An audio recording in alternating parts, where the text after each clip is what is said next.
Coming up on Lawmakers. After lengthy debate, the House passes the governor's education measure that would require local systems to use 65% of state funding in classrooms. Prolonged discussion over legislation that would allow development within certain stream buffers. And legislative highlights of the Georgia General Assembly's 2006 session thus far on Legislative Day 20. Those stories and more are coming up next. This is Lawmakers, your source for all the news from under the Gold Dome. Here are your anchors, Gerald Bryant and Nwandi Lawson. Good evening, everyone. Also on Lawmakers, a Senate committee hears moving testimony about sexual predator legislation. And our weekly legislative update with CapitolImpact.com's Tom Crawford. But our lead story tonight, the House passes one of Governor Perdue's education measures. More than 2.5 hours of debate preceded passage of Governor Sonny Perdue's Classrooms First for Georgia Act in the House today. Also known as the 65% solution, Senate Bill 390 requires local school districts to spend at least 65% of their operating budgets on classroom expenses, including teachers' salaries, supplies, field trips, and music and art classes. Representative Fran Miller told the House that mandating these expenditures would increase student performance. Here's the crux of the bill, folks. It's not about bashing a union. It's about higher achievement. And listen to these statistics for the complete state of Georgia. In those districts above the 65% threshold in the entire state, on the CRCT test, the scores are 6 to 14 points higher. And here's the one that probably surprised me the most.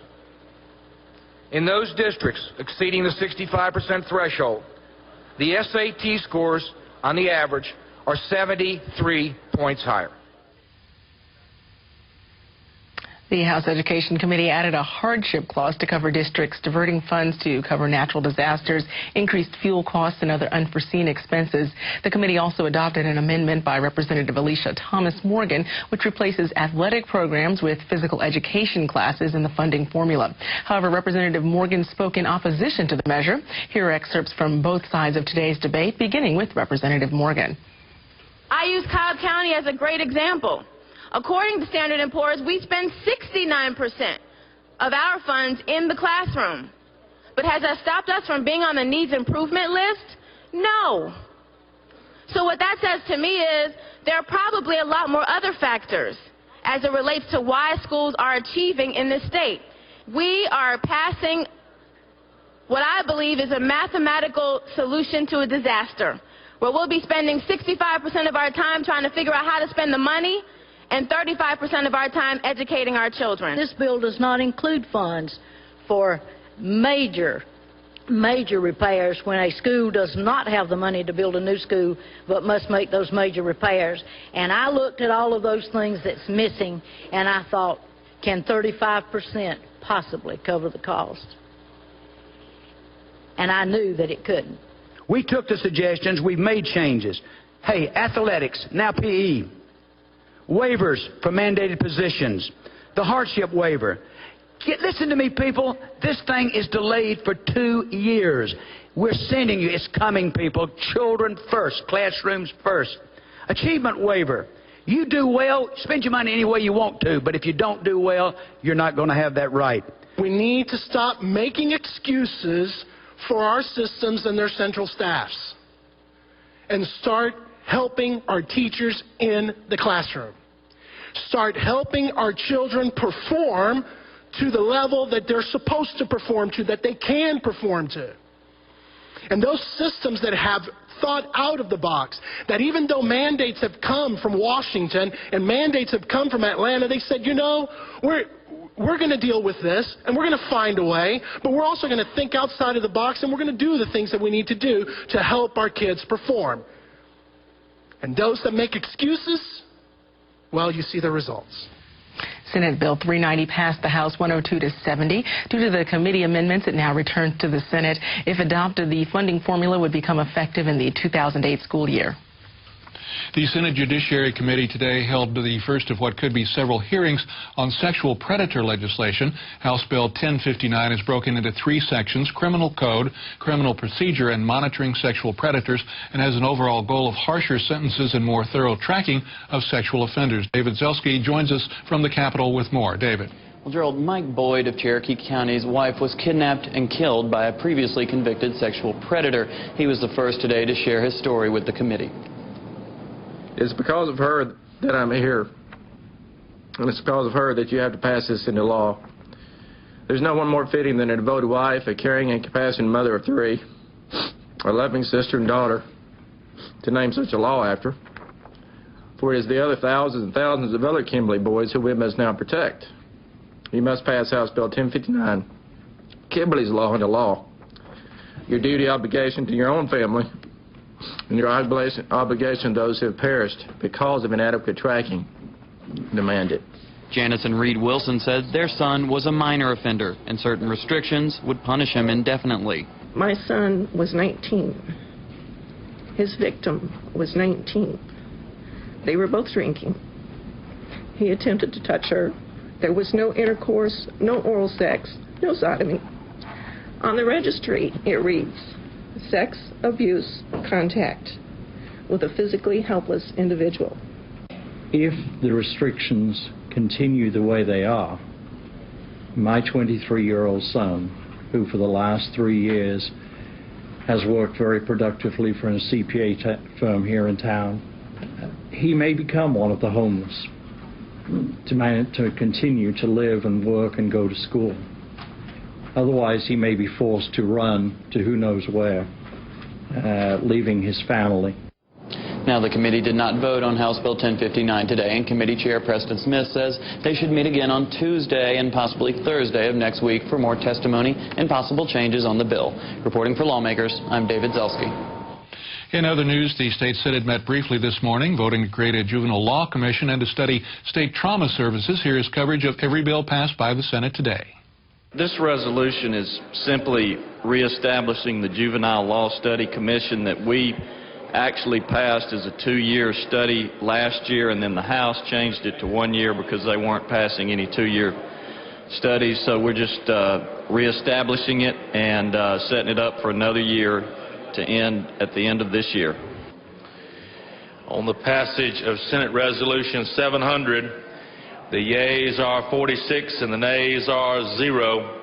This bill, having received the requisite constitutional majority, is therefore passed. Chair recognizes the Senator from the 1st District.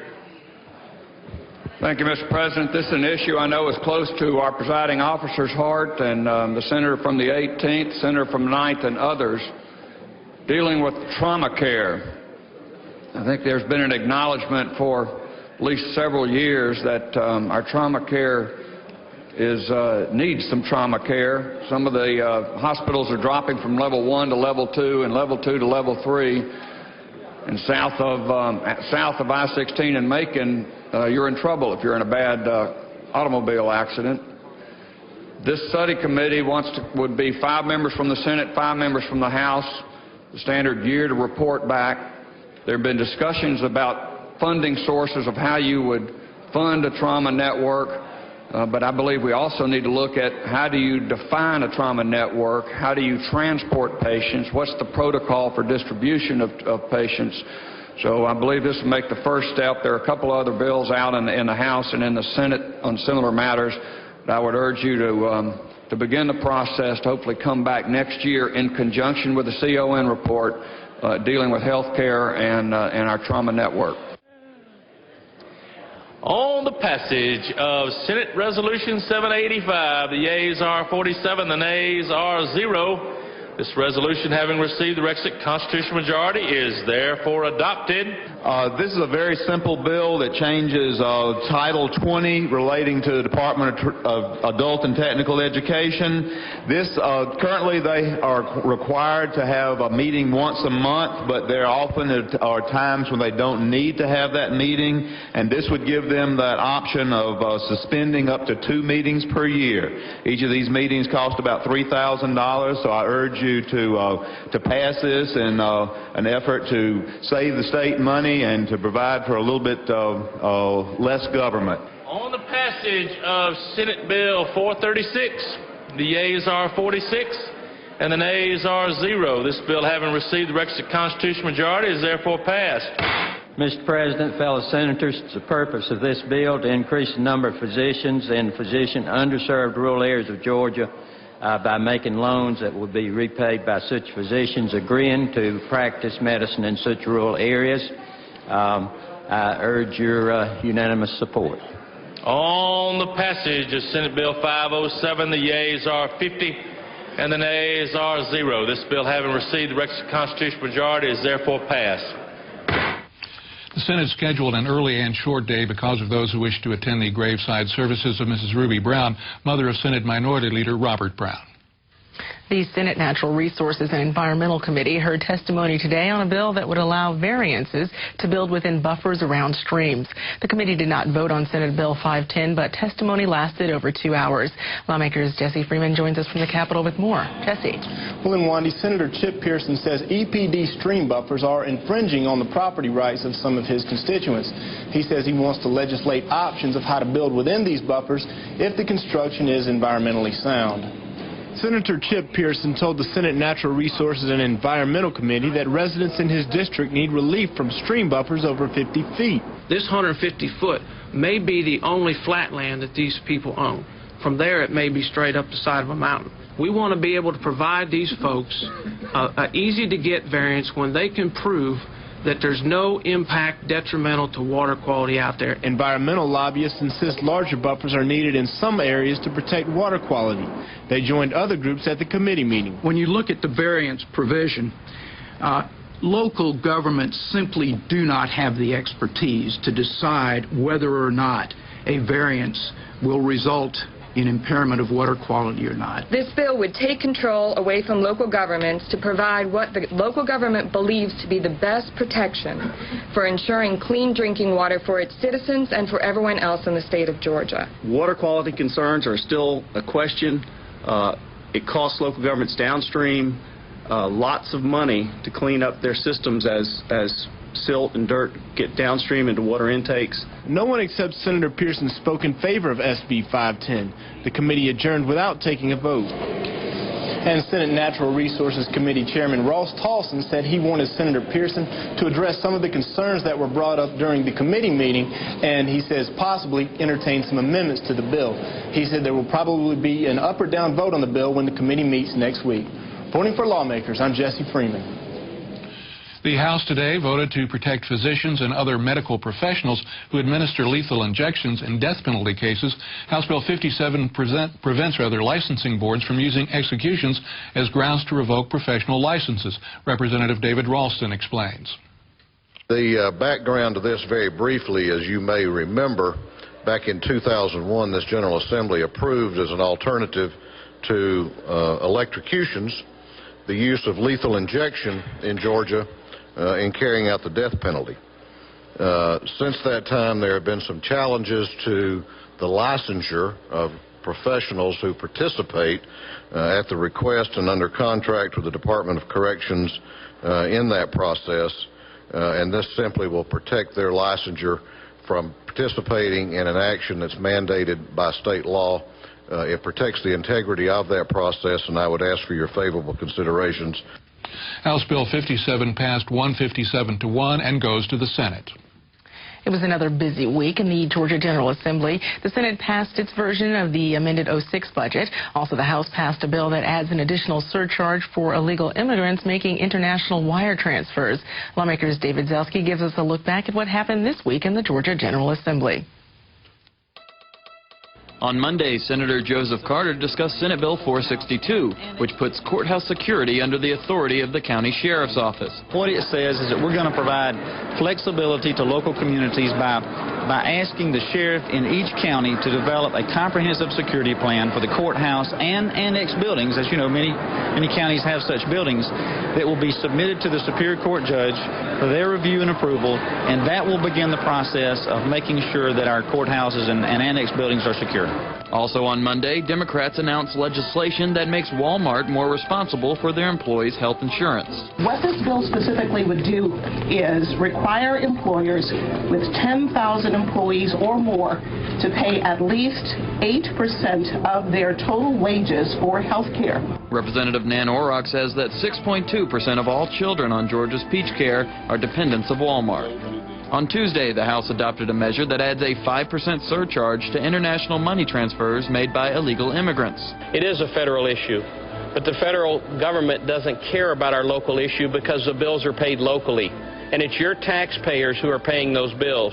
It is your students of your taxpayers who are denied access to schools or to health care because someone else is sitting in that seat in the emergency room and you can't get in the door. I've got a problem with the fact that I'm afraid that we're about to move down piecemeal immigration reform when what we really need is meaningful immigration reform at the federal level from our Republican Congress and our Republican Senate. Supporters of House Bill 1238 say this measure will help cover the cost of public services provided to undocumented workers.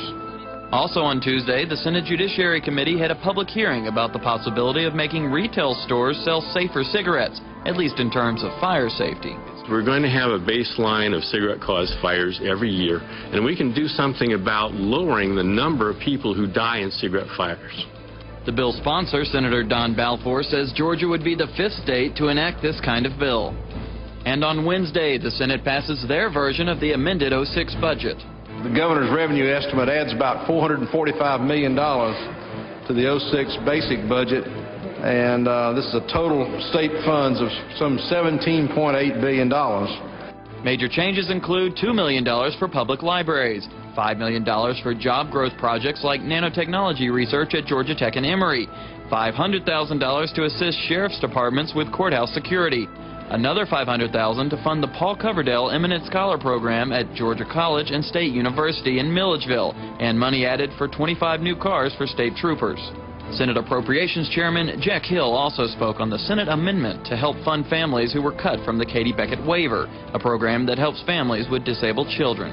We had prepaid bond interest for several reasons. We accumulated some bond interest prepaid in the back of the budgets, where I call it. And so we took it from that source rather than from capital projects.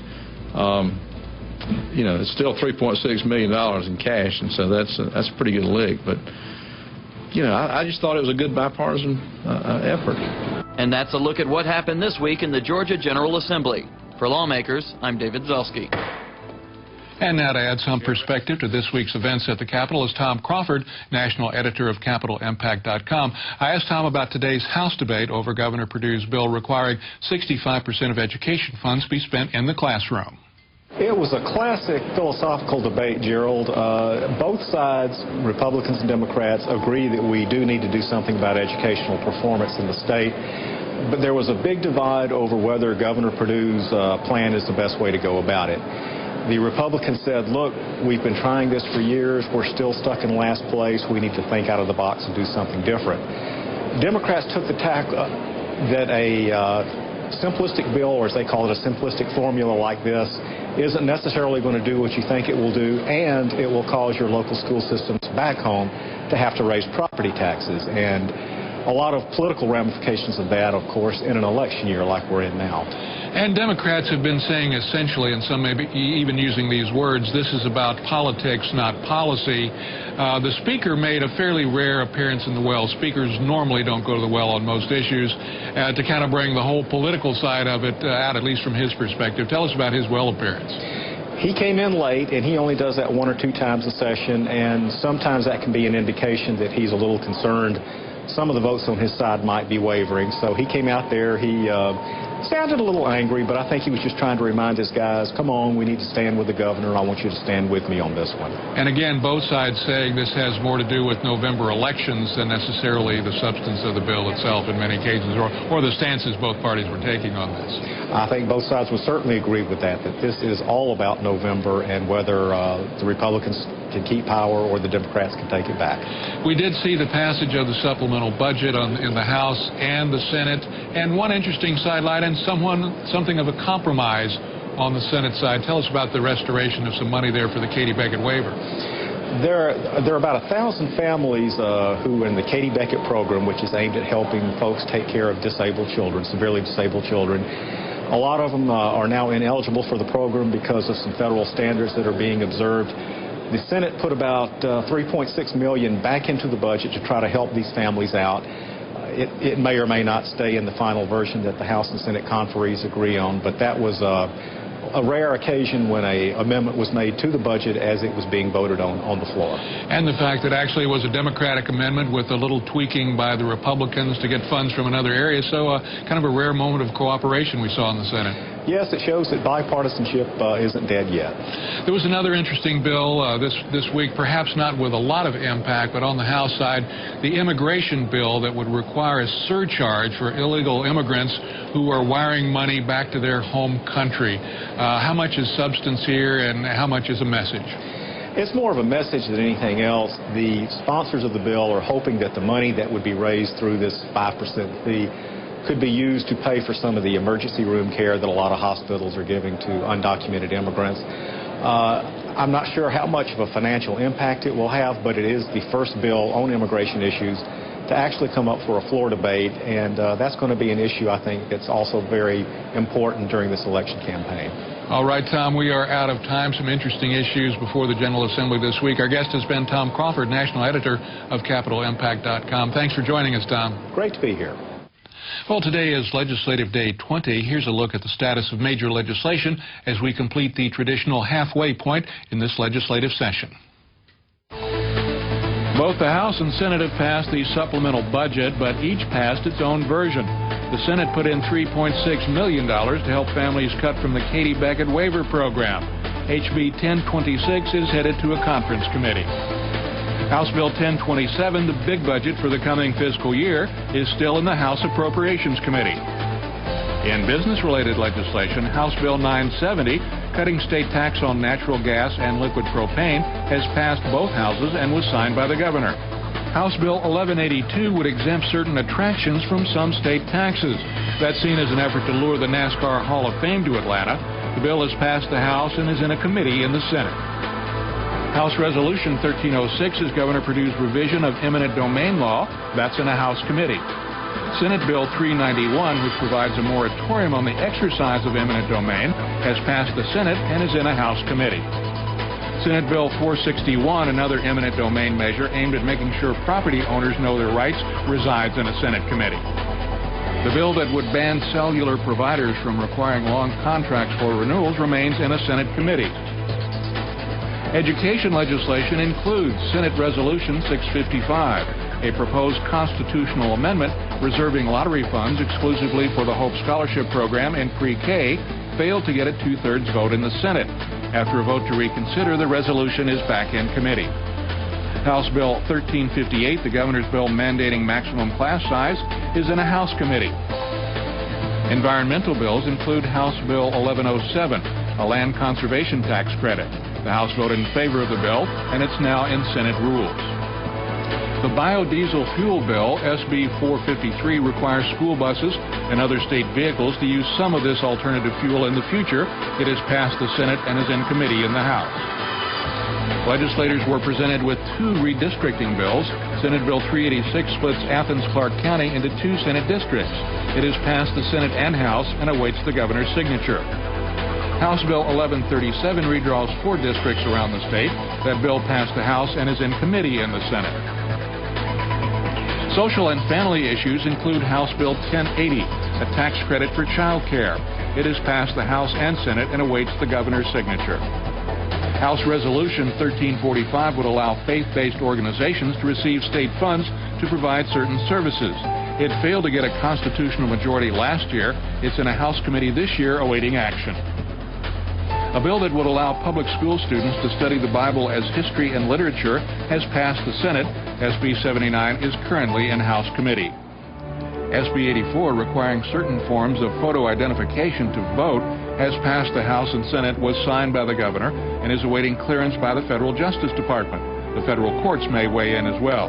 And SB 522, also known as Amy's Law, would give judges the discretion to give longer sentences to juveniles 12 and under who commit certain serious crimes. That bill is in Senate rules. And there are two immigration bills making the legislative rounds. HB 1238, which adds a fee for illegal immigrants who wire money home. That bill has passed the House and is in Senate committee. And SB 529 is aimed at cracking down on illegal immigrants. Provisions include proof of citizenship in order to get any public benefits, and would ban contractors getting public contracts from hiring illegal immigrants. And that is our Day 20 legislative scorecard. In other news, Senator Vincent Ford is sponsoring a bill that would outlaw the sale of marijuana-flavored candy. According to the bill, merchants who sell the flavored candy are promoting marijuana use and creating new customers for Georgia drug dealers. The legislation also contends that eating the candy could lead to the use of marijuana. The bill provides for fines of up to $5,000. The Senate Agriculture and Consumer Affairs Committee today gave a due pass to the Animal Fighting Act. Lawmakers Lauren Brown has more on that substitute to Senate Bill 229. A stronger version of this bill, SB 229, is what lawmakers are hoping will put an end to dogfighting. While penalties do exist for those hosting dogfights, the current laws make it very difficult for prosecutors to build a case. The bill's sponsor, Senator Chip Rogers, discussed why he introduced the measure. Well, about 3 years ago, I had a child in my district that was viciously attacked by a pit bull. In his own garage, it was a 3-year-old child. He's had to go through about 8 surgeries to try to put his face back together, and he'll never be the same. His mother at the time was carrying another child of her own, eighth month of pregnancy. She ended up losing that child because of the stress of almost losing her 3-year-old. And I realized at that time that we have a problem. In a somewhat suburban area or an urban area, we're seeing a lot of vicious attacks on dogs, on children. During the meeting, lawmakers took time to expand the term baiting, which is the process dogfighters use to train their animals. Officer Amy Solner, who came to the meeting in support of the bill, had this to say. Dogs are, as far as the baiting, are taught to go after cats, other small animals, other dogs, stray animals, domestic animals, people's pets. They cannot necessarily differentiate between smaller animals and children. Since receiving approval in committee, the new bill will head back to the Senate floor. Reporting for Lawmakers, I'm Lauren Brown. In other news, Governor Sonny Perdue today signed 4 grants to fund criminal justice programs in 3 different counties and 1 city. Pulaski County received just under $20,000 for technology enhancements to emergency service organizations within the community. These enhancements include 8 tasers for the sheriff's office and an intoximeter to determine the blood alcohol level of suspected DUI offenders. The Gordon Police Department received just over $10,000 to help fund a communications package to support basic law enforcement. Pickens County received approximately $40,000 to expand the Violence Against Women unit to include child molestation cases of females 12 and over, and Warren County received $30,000 to improve the communication transmission between public safety responders and the 911 dispatch center by building 2 new towers with voter system equipment at opposite ends of the county. Well, lawmakers will not be seen tomorrow or Monday night because the Georgia General Assembly will be in recess. We'll return with all the latest from Under the Gold Dome Tuesday, February 21st at 7 p.m. If you've missed any part of this Lawmakers broadcast, be sure to tune in tomorrow morning when Lawmakers repeats at 5:30 a.m. Now, stay tuned for Prep Sports Plus. That's coming up next here on GPB. And that is our broadcast for this, the 20th legislative day of the Georgia General Assembly. I'm Gerald Bryant. And I'm Nwandi Lawson. Thanks so much for joining us. Have a great weekend. We'll see you next week. Bye-bye.